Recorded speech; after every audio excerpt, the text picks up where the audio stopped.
আজ থেকে বিলিয়ন বছর আগে যখন এই বিশ্বব্রহ্মাণ্ডের অস্তিত্ব ছিল না, তখন শুধু আলম আরওয়া বা রুহের জগৎ বিদ্যমান ছিল। আল্লাহ আলমে আরওয়াতে সমস্ত রুহকে জিজ্ঞেস করলেন, আমি কি তোমাদের রব নই?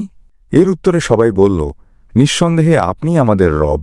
আল্লাহ তাদের সবার কাছ থেকে প্রতিশ্রুতি নিলেন এবং তারপর আল্লাহ বললেন, কুন, যার পর এক নতুন যুগের সূচনা হল, যাকে আজ আমরা বিগ ব্যাং বলি।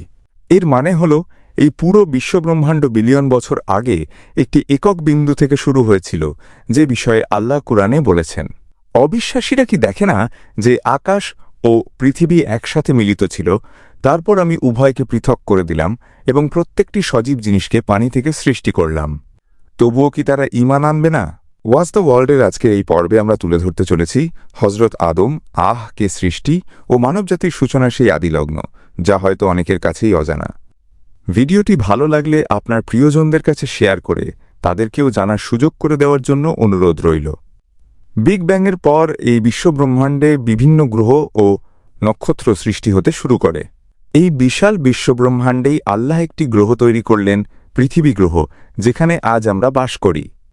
হজরত আদম এই পৃথিবীতে আসার আগেও পৃথিবীতে প্রাণের অস্তিত্ব ছিল। যেমন কুরআনে এসেছে যে হজরত আদম এর আগে এই পৃথিবীতে জিনরা বাস করত। এছাড়াও সেই সময়ে পৃথিবীতে অনেক অদ্ভুত প্রাণী বাস করত, যেমন ডাইনোসর, যারা হাজার হাজার বছর ধরে এই পৃথিবীতে ছিল, কিন্তু তারপর তারা এই পৃথিবী থেকে বিলুপ্ত হয়ে যায়, যার সঠিক কারণ আজ পর্যন্ত কোনো বিজ্ঞানীই জানেন না। এই নিয়ে অনেক তত্ত্ব আছে। যেমন অনেক বিজ্ঞানীর মতে একটি বিশাল গ্রহাণু পৃথিবীতে আঘাত করেছিল, যেখানে আজ মেক্সিকো সিটি অবস্থিত, যার ফলে সমস্ত ডাইনোসর শেষ হয়ে গিয়েছিল। আবার কারো কারো মতে তারা খাদ্য শৃঙ্খলার ব্যাঘাত বা জলবায়ু পরিবর্তনের কারণে বিলুপ্ত হয়েছিল। কিন্তু এটা নিশ্চিত যে এই পৃথিবীতে ডাইনোসরদের অস্তিত্ব ছিল, কারণ আমাদের কাছে তাদের অস্তিত্বের অনেক প্রমাণ রয়েছে। শুধু ডাইনোসরই নয়, তাদের ছাড়াও আরও অনেক প্রজাতি পৃথিবীতে বাস করত, যাদের মধ্যে অনেক প্রজাতি আজও বিদ্যমান এবং অনেক প্রজাতির উল্লেখ ইসলামিক বইতেও করা হয়েছে। যেমন একটি বিখ্যাত ইসলামিক বই আল বিদায়া ওয়ান নিহায়া। এই বইটিতে এমন কিছু প্রজাতির উল্লেখ রয়েছে যা হজরত আদম এর আগের পৃথিবীতে বিদ্যমান ছিল। কিন্তু এই সবের পর একদিন আল্লাহ মাটি দিয়ে একজন মানুষ তৈরি করলেন এবং ফেরেশতাদের বললেন, আমি পৃথিবীতে আমার খলিফা বানাতে যাচ্ছি। তখন ফেরেশতারা বলল, হে আল্লাহ, আপনি কি পৃথিবীতে এমন কাউকে পাঠাবেন যে সেখানে রক্তপাত ও অশান্তি সৃষ্টি করবে? তখন আল্লাহ বললেন, যা আমি জানি তা তোমরা জানো না। এরপর আল্লাহ আদমের মধ্যে নিজের পক্ষ থেকে রূহ ফুঁকে দিলেন এবং ফেরেশতাদের বললেন, এর সামনে সিজদায় নত হও। এই কথা শুনে সমস্ত ফেরেশতা হজরত আদম এর সামনে সিজদায় নত হলেন। কিন্তু সেই ফেরেশতাদের মধ্যে একজন জিনও ছিল যে সিজদা করতে অস্বীকার করেছিল, যার নাম ছিল শয়তান। আল্লাহ জিজ্ঞেস করলেন, হে শয়তান, তুই এমন কেন করলি? তখন শয়তান বলল, সে মাটির তৈরি আর আমি আগুনের, আমি তার চেয়ে শ্রেষ্ঠ, তাই আমি তাকে সিজদা করব না। তার এই কথায় আল্লাহ ক্রুদ্ধ হলেন এবং বললেন, হে শয়তান, এখান থেকে বেরিয়ে যা।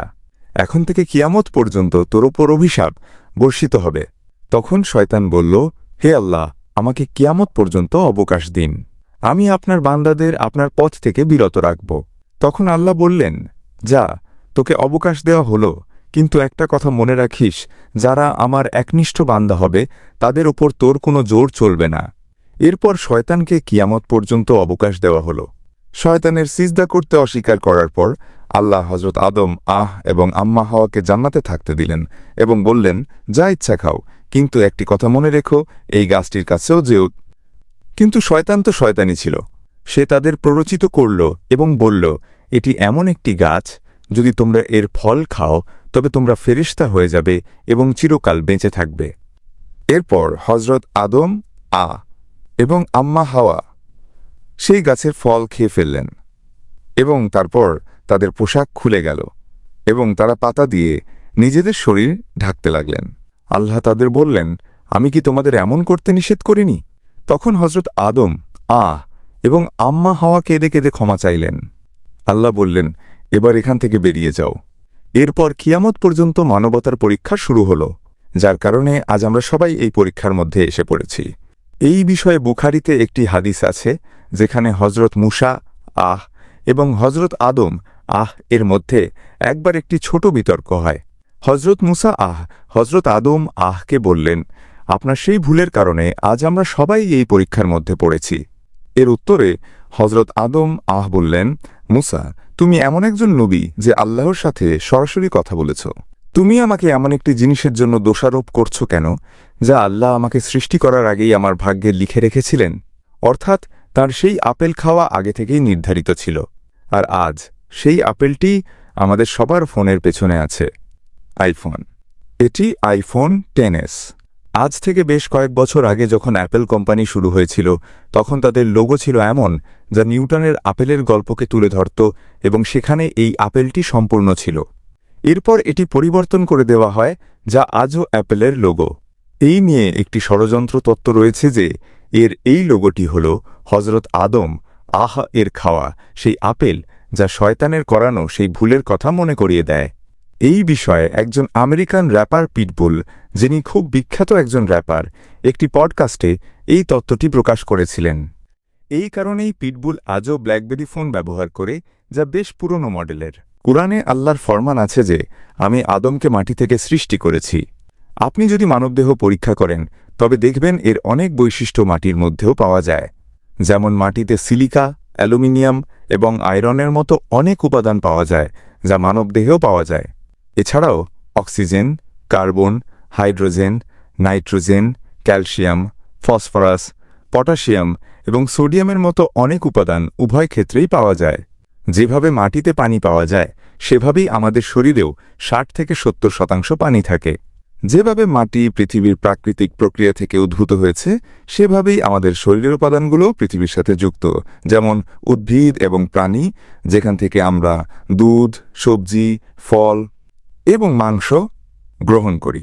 যেভাবে মাটিতে জটিল আণবিক কাঠামো একসাথে কাজ করে, সেভাবেই মানবদেহেও টিস্যু, কোষ এবং অঙ্গ একসাথে কাজ করে। আল্লাহ মানুষকে মাটি থেকে এই কারণে সৃষ্টি করেছেন যে যেভাবে মাটির সাথে লেগে থাকে এবং মানুষ ও প্রাণীদের ফল ও সবজি দেয়, একইভাবে মানুষও যেন অহংকার ত্যাগ করে মানুষের সাথে ভালো ব্যবহার করে। কিন্তু এখানে সবচেয়ে বড় সমস্যা হল বিবর্তনবাদ তত্ত্ব। এখন এটি কি? 1859 সালে চার্লস ডারউইন তার একটি বইতে বিবর্তনবাদ তত্ত্বের পরিচয় দেন। এই তত্ত্বের মাধ্যমে ডারউইন এটি বোঝানোর চেষ্টা করেন যে আমরা মানুষ বিবর্তনের মাধ্যমে শিম্পাঞ্জি থেকে মানুষ হয়েছি, কারণ আমাদের 99% ডিএনএ শিম্পাঞ্জির সাথে মিলে যায়, যা থেকে বোঝা যায় যে আমরা মানুষ বিলিয়ন বছর আগে শিম্পাঞ্জি ছিলাম। কিন্তু সময়ের সাথে সাথে বিবর্তন ঘটতে থাকে এবং আমাদের মানুষের শরীরে পরিবর্তন আসতে শুরু করে, এবং আমরা সময়ের সাথে সাথে বুদ্ধিমান হতে থাকি। ডারউইনের এই তত্ত্ব এরপর সারা বিশ্বে বিখ্যাত হয়ে যায়, এবং আজ প্রায় সমগ্র বিজ্ঞান এই তত্ত্বকে সত্য বলে মনে করে, কারণ এর অনেক বৈজ্ঞানিক প্রমাণ রয়েছে। কিন্তু অনেক বিজ্ঞানী এই তত্ত্বকে প্রত্যাখ্যানও করেন। কিন্তু ইসলামে আজ বিশ্বের প্রায় সকল মুসলমান এটাই বিশ্বাস করেন যে হজরত আদম এবং আম্মা হাওয়া এই পৃথিবীতে মানব আকৃতিতেই এসেছিলেন। কিন্তু অন্যদিকে এই যুগের বিখ্যাত কবি আল্লামা ইকবাল বিবর্তনবাদ তত্ত্বকে সত্য বলে মনে করতেন। তার মতে আদম এর এই পৃথিবীতে আগমন আসলে বিবর্তনী, অর্থাৎ হজরত আদম এর জান্নাত থেকে এই পৃথিবীতে আসার অর্থ হল তার পশুসুলভ আকৃতি থেকে মানবিক আকৃতিতে আসা। এবং তার এই কথাটি কাকতলীয়ভাবে ঠিকও মনে হয়, কারণ কুরআনেও এমন কিছু আয়াত পাওয়া যায় যেখানে আমরা বিবর্তনের দিকে ইঙ্গিত পাই। যেমন কুরআনে আল্লাহ বলেছেন যে আমি মানুষকে পর্যায়ক্রমে সৃষ্টি করেছি, যা বিবর্তনও হতে পারে, যেভাবে মানুষও পর্যায়ক্রমেই বানর থেকে মানুষ হয়েছে। এছাড়া আল্লাহ কুরআনে বলেছেন যে আমরা অনেক জীবন্ত জিনিস পানি থেকে সৃষ্টি করেছি, এটাও বিবর্তন হতে পারে। এছাড়া নবী সাহেরও একটি হাদিস আছে, তিনি বলেছেন আল্লাহ হজরত আদম কে 60 হাত লম্বা বানিয়েছিলেন, কিন্তু পরে সময়ের সাথে সাথে মানুষের উচ্চতা কমতে থাকে, যা অবশ্যই বিবর্তনের মাধ্যমেই হয়েছিল। কিন্তু অন্যদিকে অনেক আলেম এই বিবর্তনবাদ তত্ত্বকে মানেন না। শুধু আলেমরা নন, অনেক বিজ্ঞানীও এই বিবর্তনবাদ তত্ত্বকে মানেন না, কারণ এই বিবর্তনবাদ তত্ত্বটি এখনও পর্যন্ত শুধু একটি তত্ত্বই, অর্থাৎ এমনটা হওয়ার সম্ভাবনা আছে, কিন্তু এটা নিশ্চিত নয়। কারণ এই বিবর্তনবাদ তত্ত্বে অনেক ত্রুটি রয়েছে, যেমন ট্রানজিশনাল ফসিলের অভাব, পর্যবেক্ষণযোগ্য ম্যাক্রো ইভলিউশনের অভাব, অপরিবর্তনীয় জটিলতা এবং জেনেটিক এন্ট্রপি। এসব ছাড়াও এই তত্ত্বে আরও অনেক ত্রুটি রয়েছে। এই কারণে অনেক বিজ্ঞানী এই তত্ত্বে বিশ্বাস করেন না। এখন সত্যিটা কি? এটা বিজ্ঞানীরা জানেন না। এটা কেবল একমাত্র মহান আল্লাহই জানেন। ওয়াজ দ্য ওয়ার্ল্ডের তথ্যপূর্ণ ভিডিওগুলো সবার আগে পেতে সাবস্ক্রাইব করুন এবং বেল আইকনে টিপ দিন। ধন্যবাদ।